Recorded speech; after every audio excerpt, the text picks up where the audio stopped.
In this module, we're going to continue with Chapter 16, looking at energy resources, but now focusing on alternatives to fossil fuels.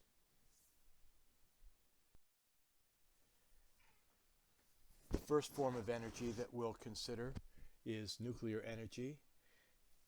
This is a form of energy that depends upon nuclear fission to produce the energy source.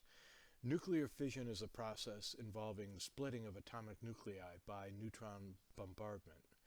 In the process of the nucleus split, there's a significant amount of energy that is released. And if we can have a controlled release of energy, then we could take advantage of that energy that's being produced in order to generate electricity, for example. The process of the atomic splitting, then the energy production continues in a chain reaction. This involves a sustained or stable reaction that can provide the heat for generating electricity.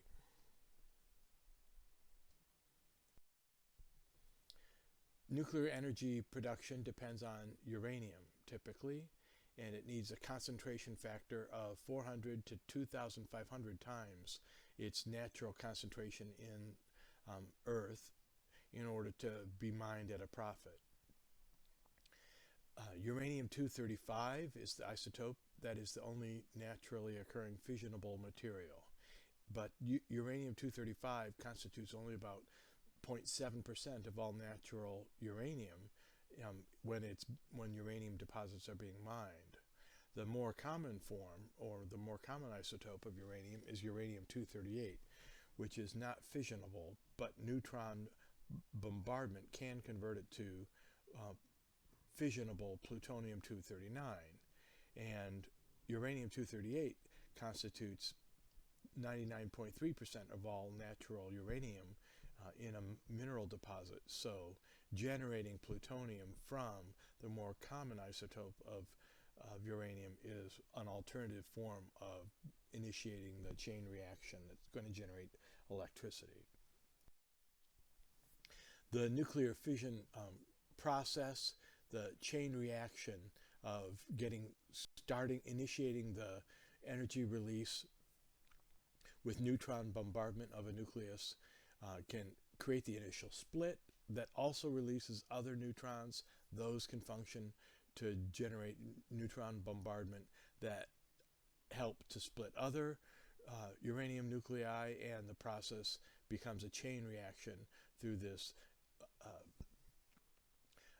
neutron bombardment process, where one split creates more free neutrons which bombard more nuclei, and the process continues. A nuclear reactor has several different components. The more common form of a nuclear reactor is a burner reactor, which has components that include the core, or fuel pins or fuel rods, the control rods, which control the speed with which the energy is being released, a coolant material, typically water, and a reactor vessel, which is a stainless steel container or large vessel that contains the core itself. A meltdown, which is a non-theoretical but a previously experienced process that can occur at nuclear reactors. A meltdown can occur in the form of a nuclear accident. This is when heat in the reactor core builds up and the container vessel fails in some form, and radioactive material contaminates the environment. New designs have been introduced in nuclear reactors that improve the safety features and reduce the probability of a core meltdown, but they can't eliminate the possibility. So it remains it has the inherent risk of a meltdown in a nuclear accident.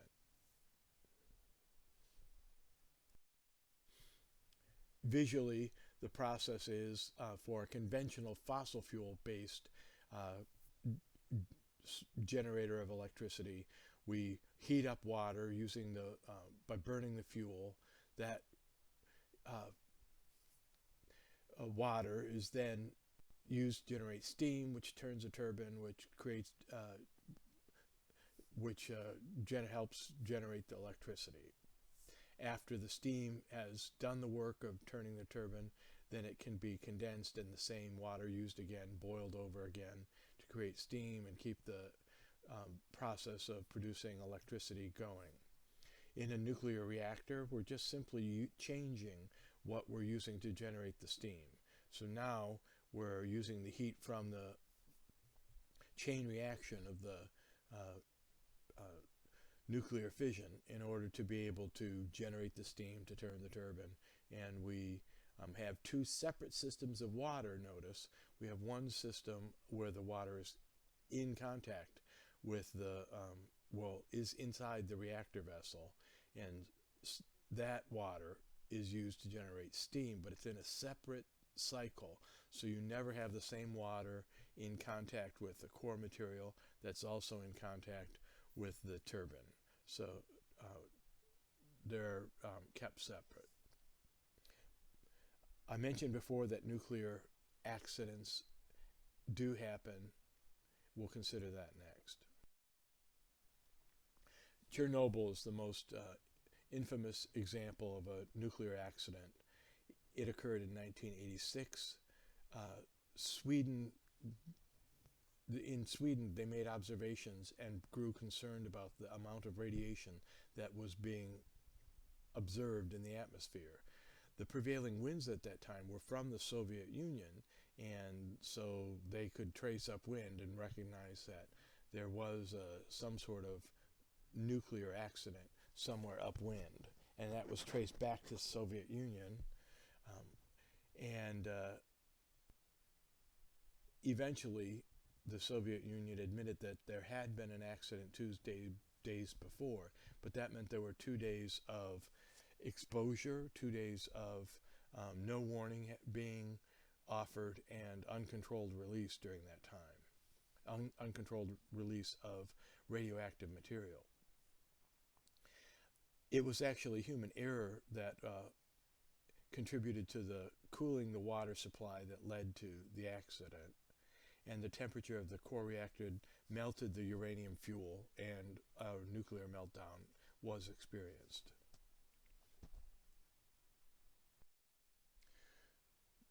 That case, the Chernobyl case, helped make it very clear that there are very real risks associated with nuclear reactors. We have various amounts of radiation that can be released to the environment in such an accident. Some nuclear reactor accidents that I'll list are the 3 Mile Island incident, which did not release radioactive material into the atmosphere, and Chernobyl, which certainly did. Plutonium produced by nuclear reactors can be used in weapons. So the plutonium that's used to help generate to help drive the nuclear fission process could, in the wrong hands, be used in weapons.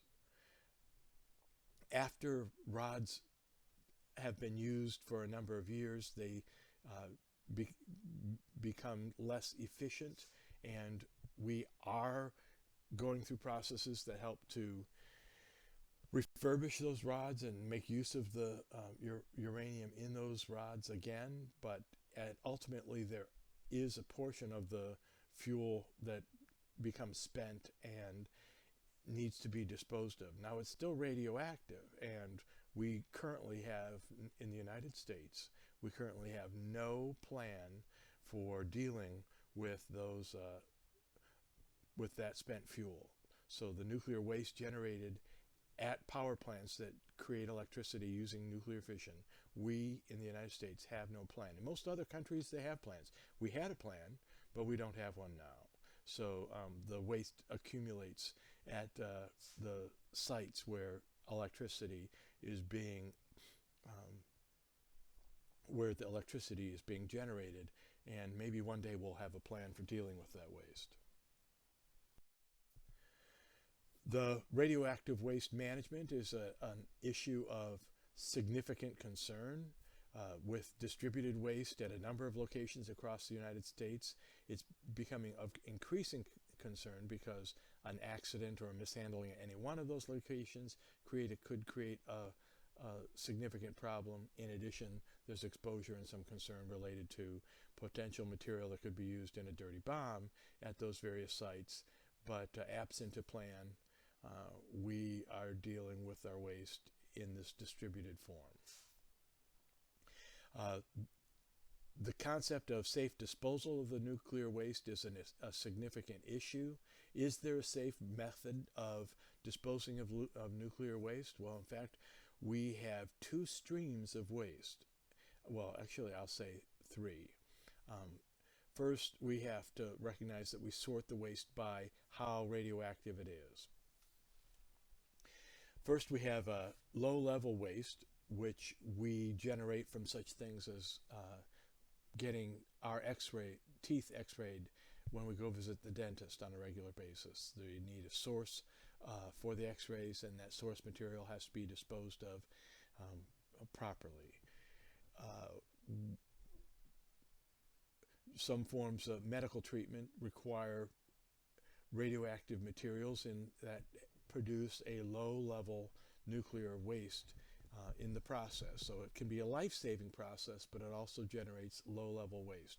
We currently in the United States have two low-level nuclear waste disposal sites. We used to have another one that has recently become full, but a new one has opened up in Texas in the last few years.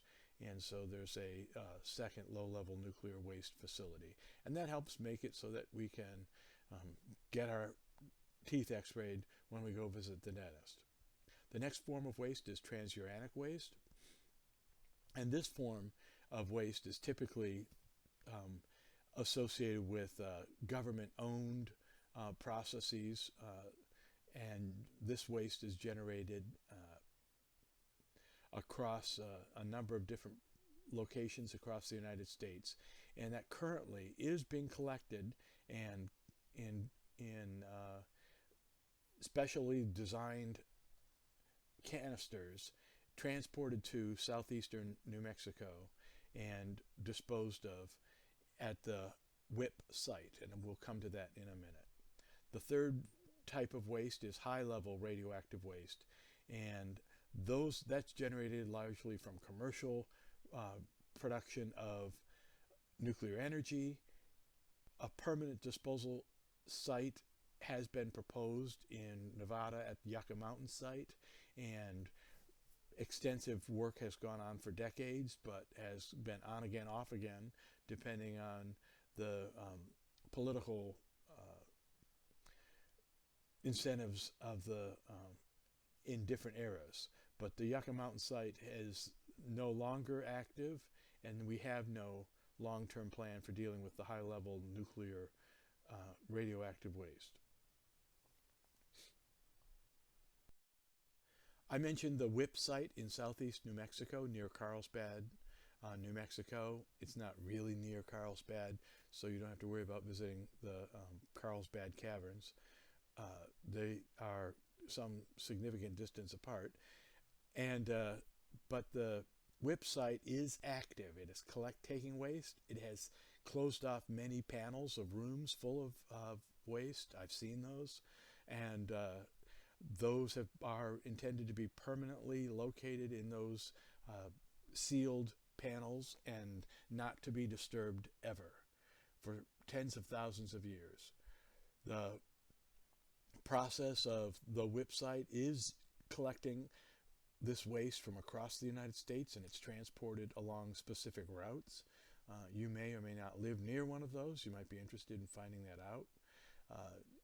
The material is moved only on in specifically designed containers that would be resistant to impacts associated with accident if the truck that they were traveling in had an accident along the interstate on the way to New Mexico. So it's an ongoing process, and it has been for over 10 years, and that form of waste comes largely from government sources and is being disposed of in New Mexico in salt beds on a regular basis. One of the reasons why they chose salt for the disposal of the waste in this case is that the salt has been stable, evidently, for many thousands of years.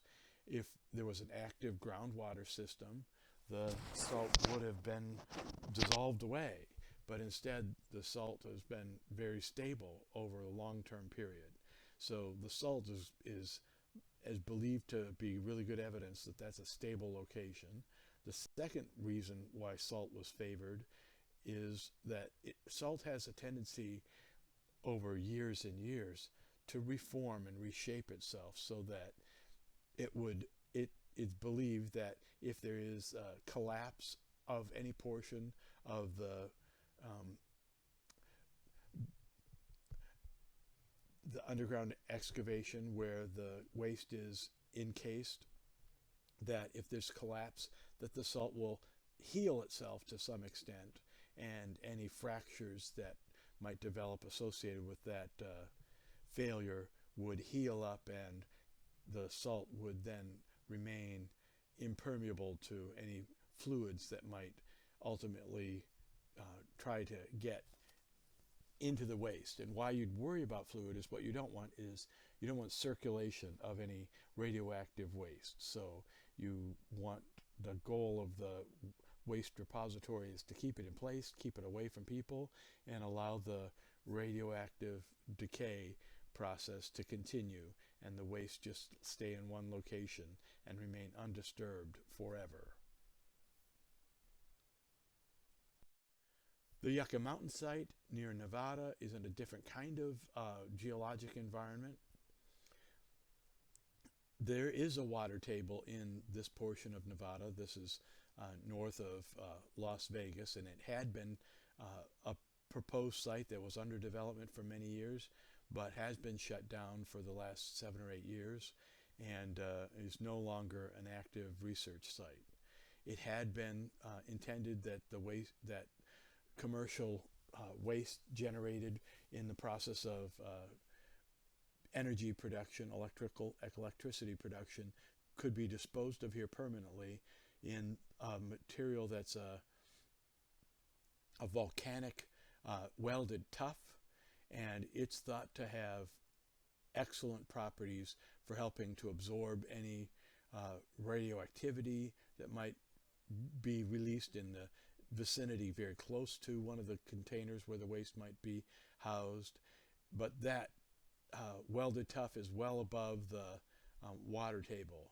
It had a zeolite-rich rock between the intended waste location and the water table, and zeolites have a very useful property to have high sorption capacity, so that if there were any radioactive ions in the water, in the partially saturated zone above the water table, the radionuclides would be attracted and sorbed onto the zeolites, and the process of circulation of radioactive materials would have been reduced or eliminated by the nature of the geologic rock in which it was intended to place this waste.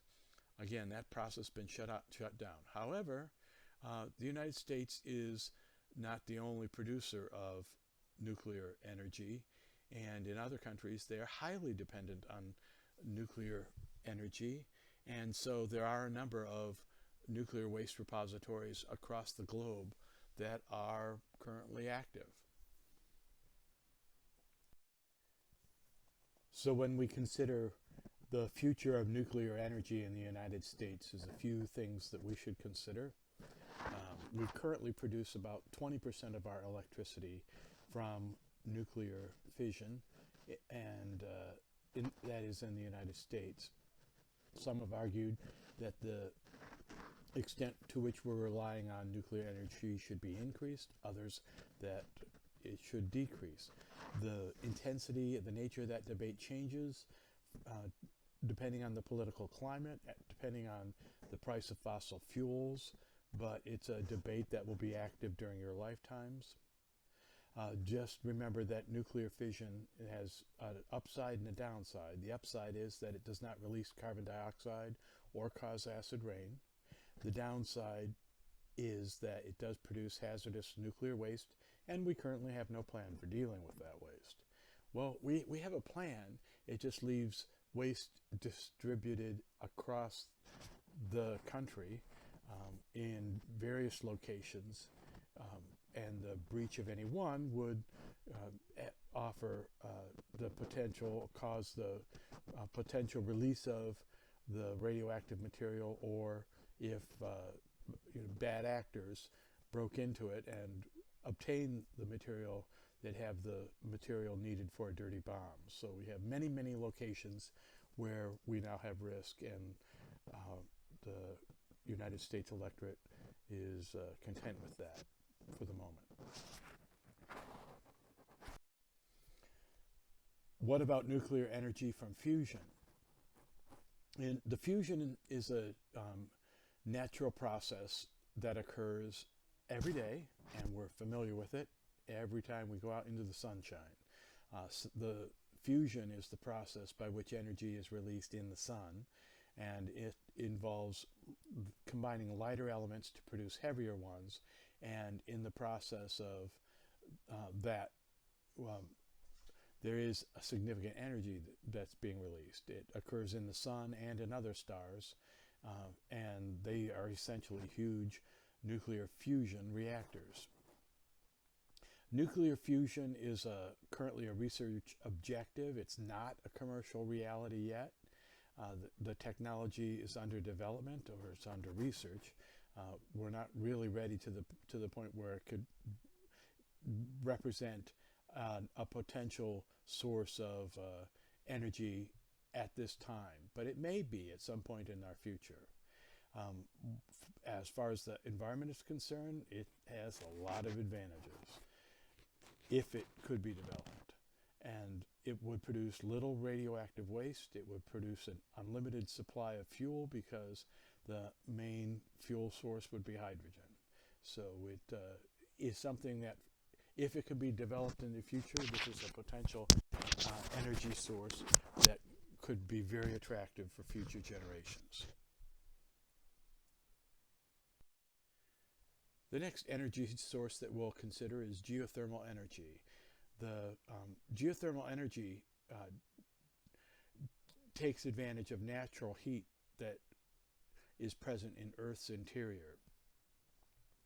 In the interior of Earth's core, there's enough radioactive material that we have not an eternal, but a very long-lasting source of energy that's keeping the Earth warm.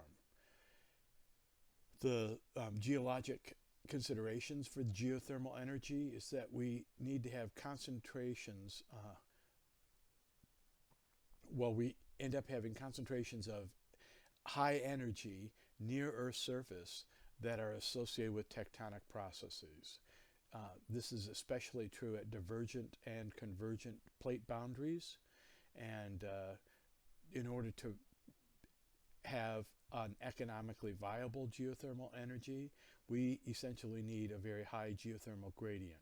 That is, we need to have relatively rapid, as we drill down, we need to have a relatively rapid increase in temperature in order to make this an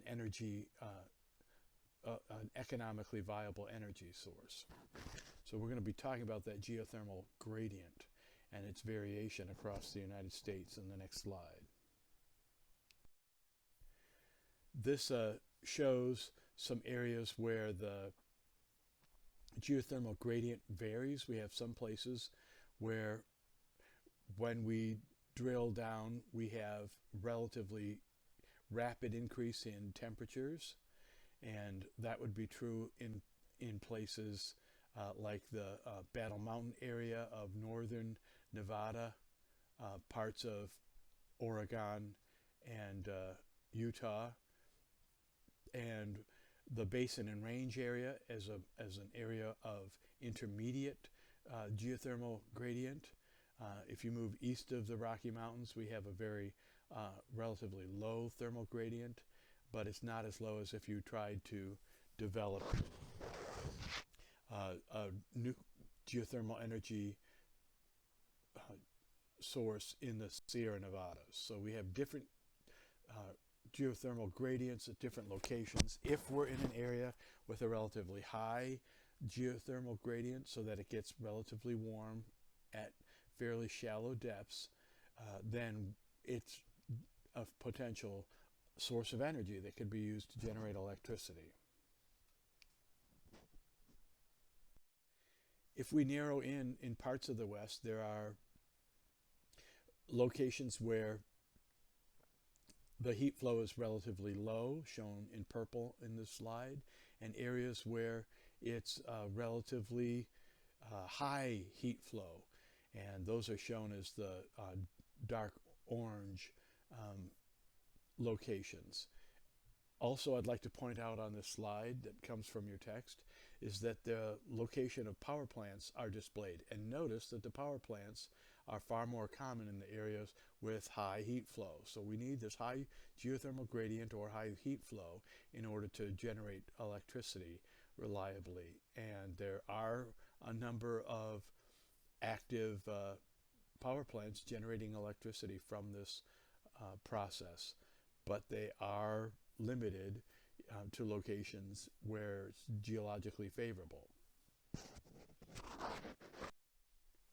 The process in place here is that we're just taking advantage of a different heat source. Instead of burning fossil fuels, we're taking advantage of the relatively high temperature conditions in the groundwater in locations with the high geothermal gradient. And I'd encourage you to take a look at this figure in your text to understand the process more completely, but it is, by now, it's the third or fourth time that you've seen the production of electricity using one or another heat source. In more detail, we have an actual distribution of or circulation of groundwater in the aquifer, and we need to have enough hot water collected in order to be able to generate steam so that the steam can drive the turbines. The steam is injected back into the aquifer so that the same water is being circulated. So water is being extracted, hot water is being extracted, water is being returned to that aquifer. So it isn't a permanent using up of the process. It is just recirculating the same water through the aquifer, taking advantage of the convecting magma to generate the heat and keep the water warm when we pass it through the aquifer. Here's a geothermal power plant north of San Francisco that is taking advantage of relatively high gradient, geothermal gradient, in order to be able to produce electricity. It's not an inexpensive process.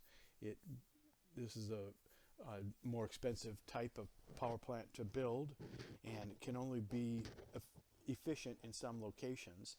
And because of the nature of the energy loss associated with transmitting electricity over long distances, this isn't something that allows us to generate electricity in one end of the country and use it on the other in any sort of efficient way.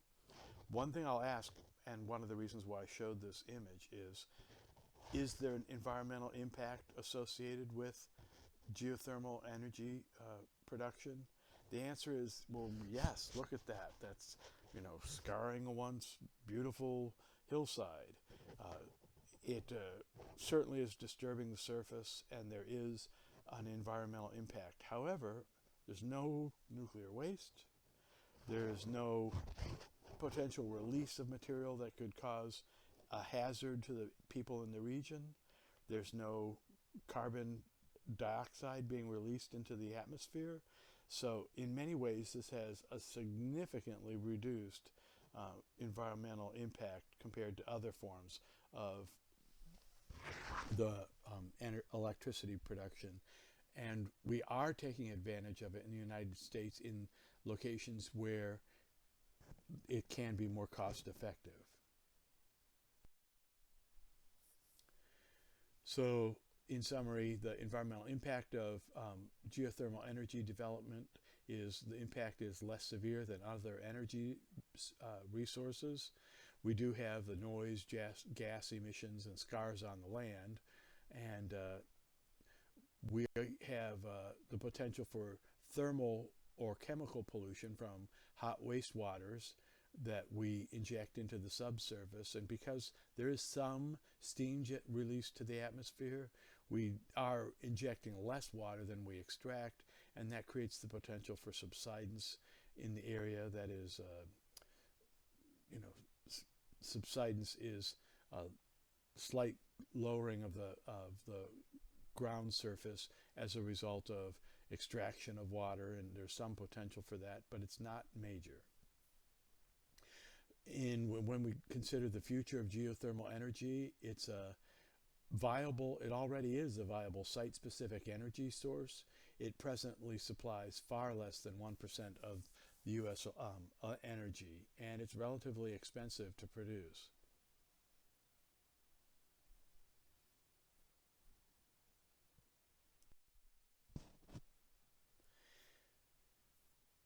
When we look at the different energy resources, we recognize that fossil fuels are our main source that we use today.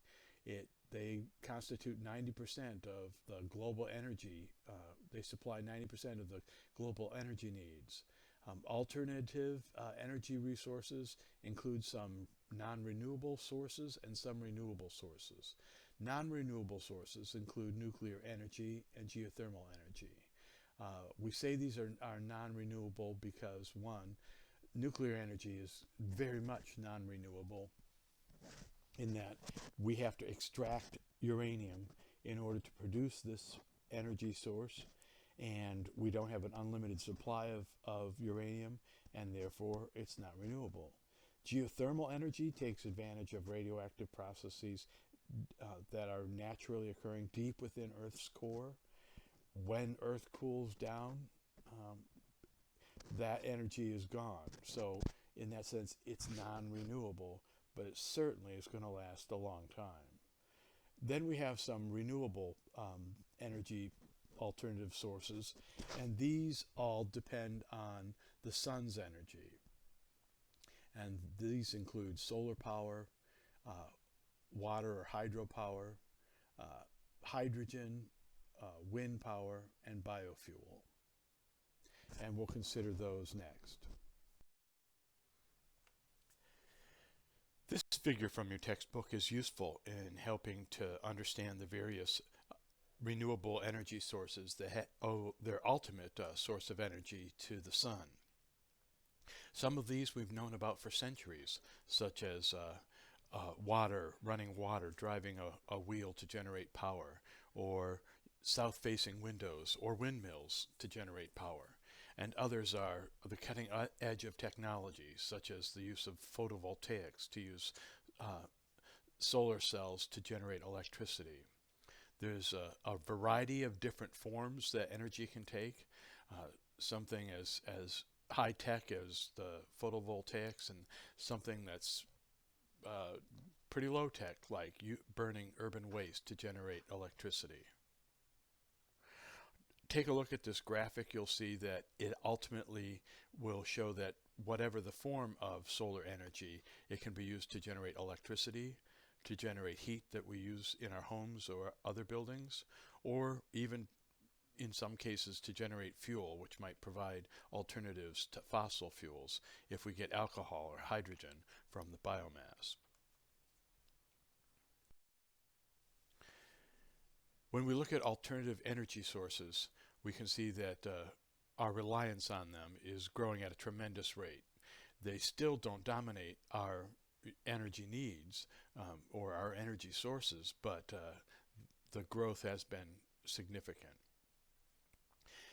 Success in using these alternative sources requires matching of renewable energy facilities to the highest quality sources. So it can often be very much a one at a time application of new resources for new applications. Solar energy, we take advantage of that in a number of forms, both in passive and active ways.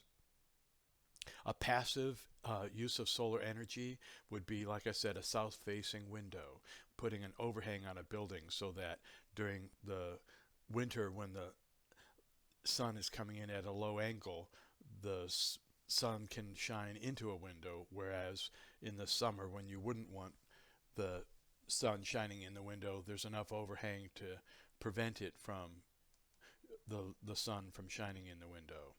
An absorbent south-facing wall could be used to collect heat during the day and then generate it and then radiate it into the home during the cooler evening hours.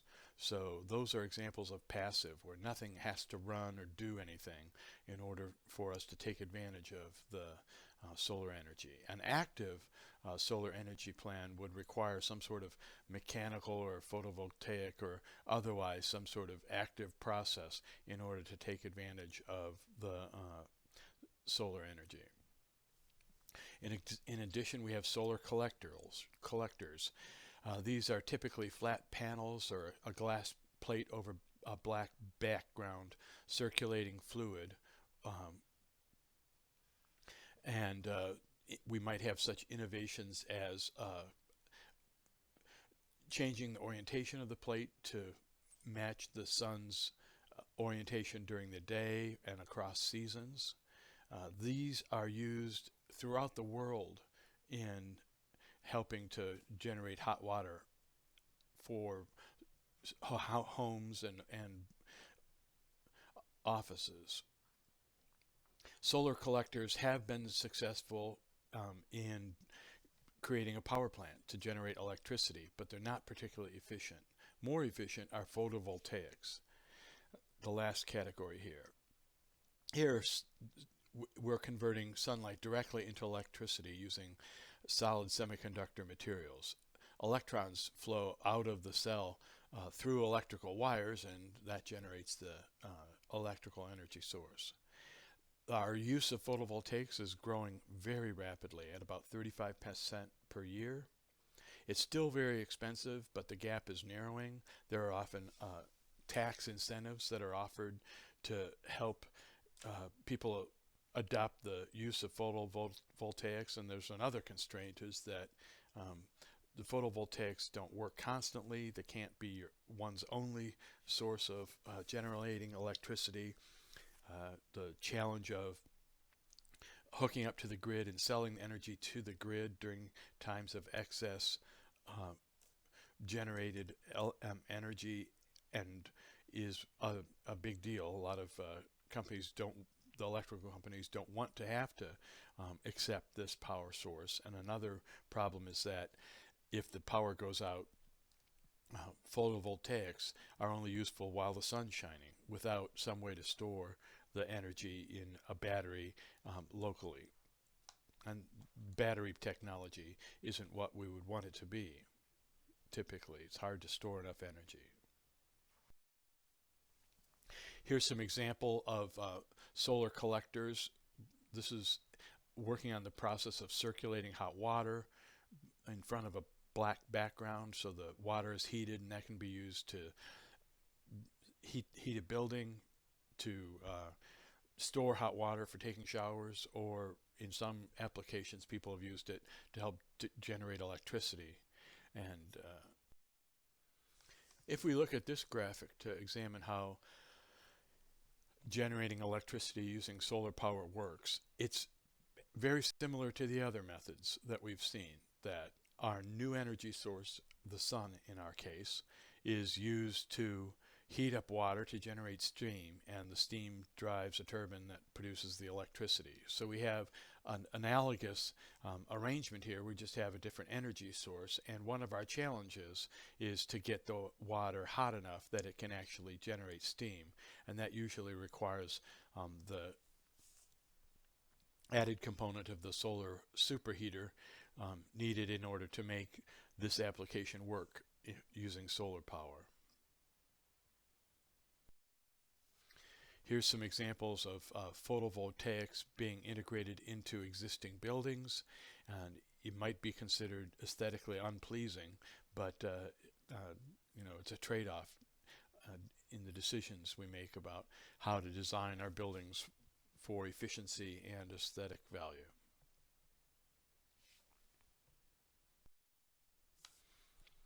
Next energy source that we'll consider is hydrogen.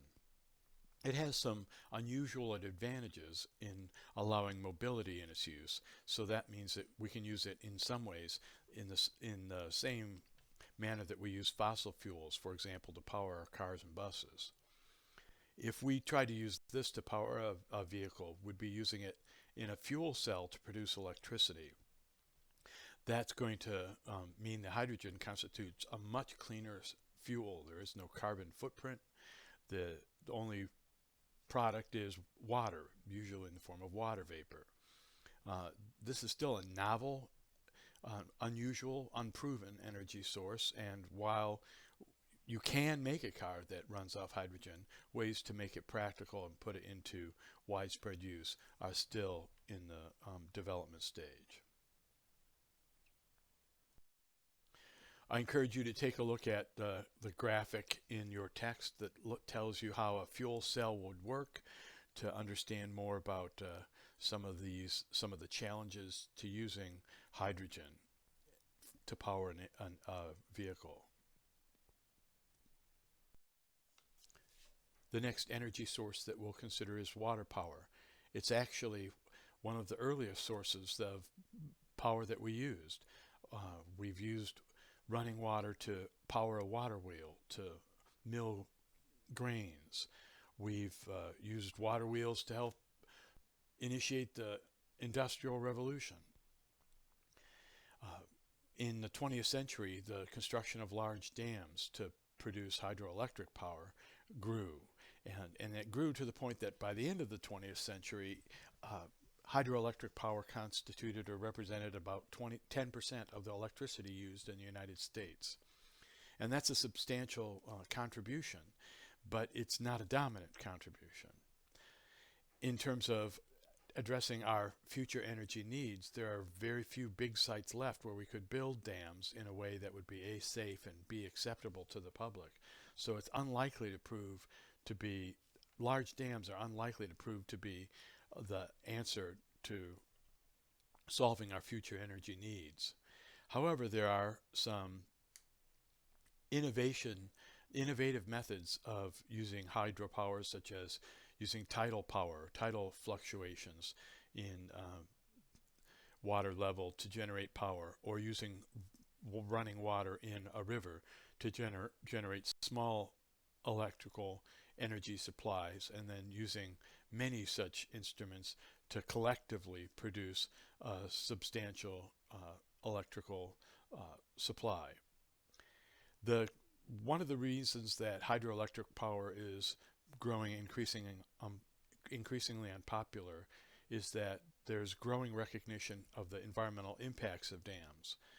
There are impacts of a dam at the site where the dam is built, but also upstream in lands that are flooded by the reservoir, and downstream in land that is deprived of the water and sediment that used to run freely down the river. There are environmental impacts on the fish and other species that used to take advantage of the riverway that was altered by the damming process, and the concern for these environmental impacts has grown to the point that some major dams have been removed, and the ability for fish populations to return to spawning sites upstream in a river has been restored. So that's something that we're exploring, that option of taking dams out of service, but it's not something that we've done extensively yet in the United States. Next, we'll consider wind power. The use of windmills to generate power as a source of power is ancient, but now using windmills to generate electricity is relatively new. We've had improvements in windmill technology, not all in the United States, but we have seen the more widespread use of windmills across the United States. This is a alternative energy source that's growing and growing in popularity.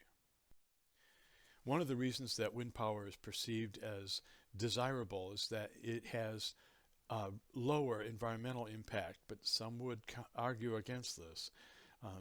It is one of the fastest growing energy sources in the U.S. currently, and with about a 30% increase per year. One of the advantages that it brings is that we can use it very broadly because we have an abundant number of locations where we could install windmills and have them effectively producing power. There are no air pollutions. It's relatively inexpensive or efficient to generate electricity this way, but we do have some environmental hazards. Birds of prey or other birds are often victims to windmills because the birds don't see it or the windmill's spinning, and they lead to the death of many birds. The land it takes in order to install the windmills is disturbed with the roadways that have to be introduced for regular maintenance, and the scenery is it deteriorates with the installation of windmills. Some would say no, but most would probably argue that it is something that reduces the visual impact of a scenic view, and that one of the problems with wind power is that some of the places that we would regard as most scenic are also the locations where this source of energy would be most efficient. Let's take a look at that in the next slide.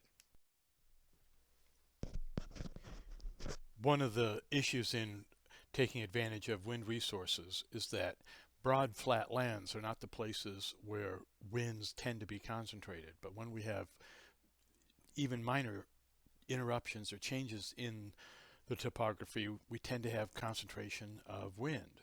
So at the top of a mountain, at the crest of a sea cliff, we might have concentrations of winds, and we find a location more efficient for installation of a windmill to produce electricity. Those might also be the places where we'd have some of what we see as our most attractive views. Another type of topographic change that concentrates wind is in mountain passes, and in a mountain pass you'd also see the locations where humans tend to concentrate, where we'd build our roadways through mountains. So that part of the scenery which we might most want to value too often are the same locations where installation of windmills would be opportunities for the most efficient use of electricity. This is an area of continuing and growing debate as wind power becomes increasingly popular, but the extent to which we want to rely on this power source is a decision that we're going to collectively need to make in who we elect to office. Next energy source we have is biofuel. Biofuel would be generated from organic matter such as plant material or animal waste, and some of the more common examples of this would be wood and livestock dung. We have a number of different industries in the United States that could generate biofuel, forestry products, agricultural products, and combustible urban waste, even taking advantage of our waste stream, are alternative methods of generating biofuel.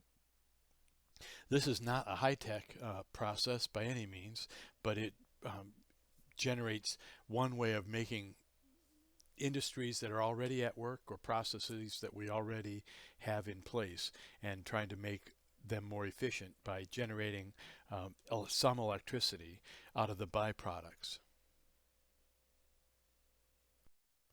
There's another view of how to solve our energy problems, and that is to not necessarily rely on new sources of fuel, but also to look at how we use energy and to use energy less, to find more efficient ways to do whatever, to complete the processes that we already have in place, to get the function out of the power that we want and use less power at the same time. And we also have cogeneration issues, very similar to the biofuel topic I just described. Cogeneration would involve capturing and using waste heat from power generation and other industrial operations. So this is a process that's very actively at work. Our home appliances, modern home appliances, are far more efficient than appliances that were bought 10 or 20 years ago. And those were far more efficient than the ones from a generation earlier. So we continue to find efficiencies in reducing the amount of electricity that we need for certain appliances. And this is something that we can continue to look for, new efficiencies. But this brings us back to very personal issues of looking at how do you use energy, and me looking at how I use energy within the household. Do I rely on electricity, on natural gas, propane, wind, or photovoltaics? Those are choices that I make. And there are tax incentives in place in some years that try and encourage me to use alternative energy sources. And those tax breaks often disappear for several years at a time, only to reappear. In the transportation choices, carpooling, using electrical vehicle or a hybrid vehicle are some of the choices that we all make routinely. And when we make our purchases, there are embedded energy uses that we might not necessarily think of. The purchase of a product that takes advantage of recycled materials is something that we might seek out. The going to a thrift shop to reuse something that had formerly been used and give it its new purpose is an example of an energy efficiency that can be achieved in a pretty old-fashioned way, but it can still seem novel if we're making the choice actively in order to reduce our use of resources and energy.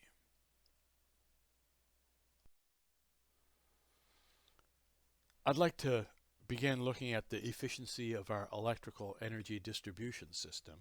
And to do that, I'd like to consider this analogy. What if 3 quarts of milk were lost between the cow and the quart in my refrigerator?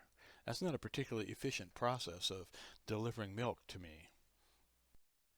But that's about the way it is with electricity. The total efficiency of the system, that is, from the mining of the resource to the outlet in our home, is only about 25%. That is, for every BTU that's delivered to the home, about 3 are wasted. This is not an efficient delivery system of getting electricity into the home. And it means that we have new improvements we could make that would generate significant savings in the amount of resources that we currently consume in order to generate that electricity. Similarly, we have an inefficient process in the internal combustion engine. The total efficiency is only about 20%. That is, for every BTU delivered to powering me down the road. I don't have a Hummer, by the way, but every BTU used in powering me down the road, there are about 4 that are wasted. So this is an even more inefficient system. What are some of the implications of our energy use, our wasting energy, and our exploration of alternative energy sources? Our standard of living is intimately tied to our consumption of fossil fuels. Fossil fuels are something that we've all grown quite dependent on, and we need to examine that dependency to see the extent to which it's still working for us. And we need to also recognize that our standard of living and our expectations for stuff and energy availability have serious environmental implications. And we are making choices every time that we um, go to work, go to school, buy something. Everything that we buy, everything that we do has an impact, and we're making choices. And they may be unseen, but we now need to be more aware of those implications.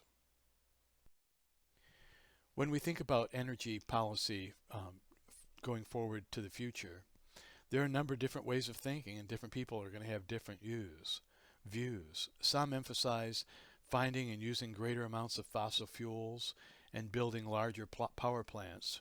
Others emphasize energy alternatives that are renewable, flexible, decentralized, and environmentally more benign. Uh, some people might want to do both and look for more efficient uh, use of energy, and that's another perspective. But it's a choice that we make individually in how we run our homes, how we get to and from school or work, and it's a decision we make collectively. How much are we going to tax gasoline to provide disincentives from over reliance on gasoline? That's a type of collective decision we'll make too. And we have choices about our future. What do we want for the future? In the United States, do we want to continue to rely on oil? Do we want to increase our reliance on natural gas? We have a larger supply of natural gas availability. Do we want to see the introduction of more nuclear power plants? Or is this technology we no longer want to see used? In Australia, for example, there is no generation of electricity through nuclear power. It's something that the people of Australia collectively decided that they would not rely on that as an energy source. In France, in Pakistan, they heavily rely on nuclear energy for generating electricity. When we ask ourselves these questions about what we want for the future, do we want to innovate and find new ways to use wind energy, ways to use coal more extensively, way to stop using fuels and become more efficient, and the extent to which we want to reduce the inefficiencies in our system and have local production of energy leading to more efficient use of that energy. Those are decisions that we're going to make individually and collectively.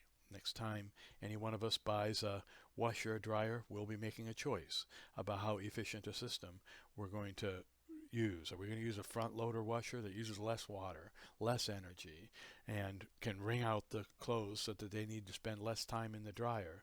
Or do you want to save money and buy a top loading washing machine? The choices are ours, and they're ours individually, and they're ours collectively as voters.